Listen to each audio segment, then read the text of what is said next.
Hi, I'm Carol Davis, and this is my data collection tool presentation on process mapping for Human Performance Technology Fall 2020. You're probably familiar with an organizational chart, and I have one here from the North Carolina Department of Public Instruction. And an organizational chart shows relationships between people and groups within an organization. You might be familiar as well with a flow chart. A flow chart maps out a process or a method. And in a flow chart, I got this one from creately.com. This is their peanut butter and jelly template showing you how to create a peanut butter and jelly sandwich. I thought Dr. Kirky might appreciate this given the video he sent us last week. Now, in a flow chart, the shapes matter. We have termination points, we have decision points, action points, and of course, connections between all of these items. In this particular flow chart, we're actually given a decision based on, if anyone is around, what to do with the peanut butter covered knife. Now, I think this part of the process I would probably change, but I'm not here to judge, I'm only here to present.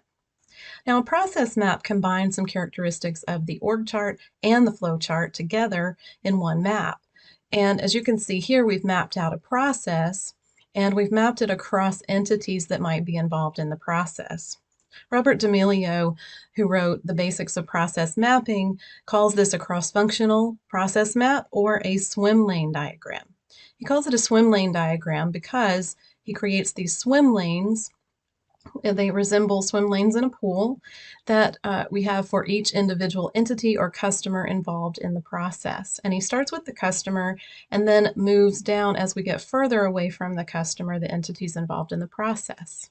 Then, of course, we map out the process, and each individual part of the process can span over several different entities. In this case, obviously, there is an action that is performed by two different people or two different groups within an organization. And then, of course, the handoff points between each part of the process are very important as well.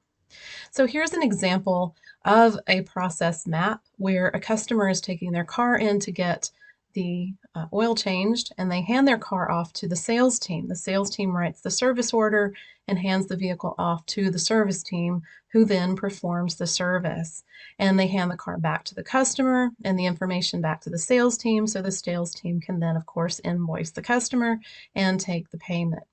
Now, down here, administration is involved because they actually need to order supplies and pay the suppliers, and the suppliers supply the parts needed for the service.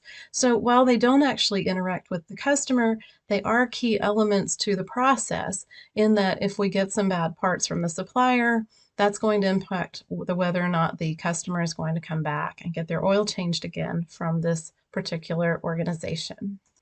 So some uses or advantages of creating a process map is that you can gain consensus or eliminate confusion about what the current process is. So it's really helpful in identifying what the actual process is right now and who's involved.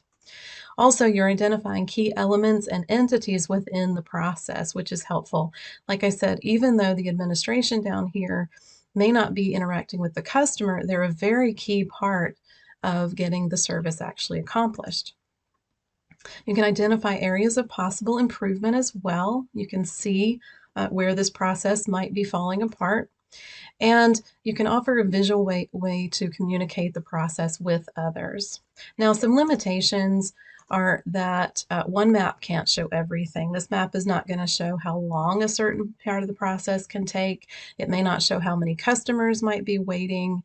It's not going to show you a lot of data behind what's actually going on, but it is going to give you a nice high-level view of what's going on in the process. Now, these can be time-consuming to create. They involve several people probably in the process of creating it.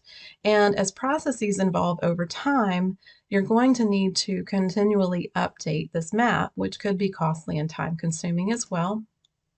And this should be used as supporting documentation. This is a great map to show someone the process from start to finish, but it's not necessarily something you would give to your service technician on the first day of their job and expect them to know what they should be doing. For instance, when you tell them to prepare the vehicle, you're going to need to tell them what steps are involved in that. And to actually do the oil change, what steps you want them to perform in doing that task for you. So, however, but it might be nice to give them this process map with whatever policies and procedures you want them to follow so that they understand how their part works in the greater picture of what's going on. Now, some references I used for this presentation: the basics of process mapping.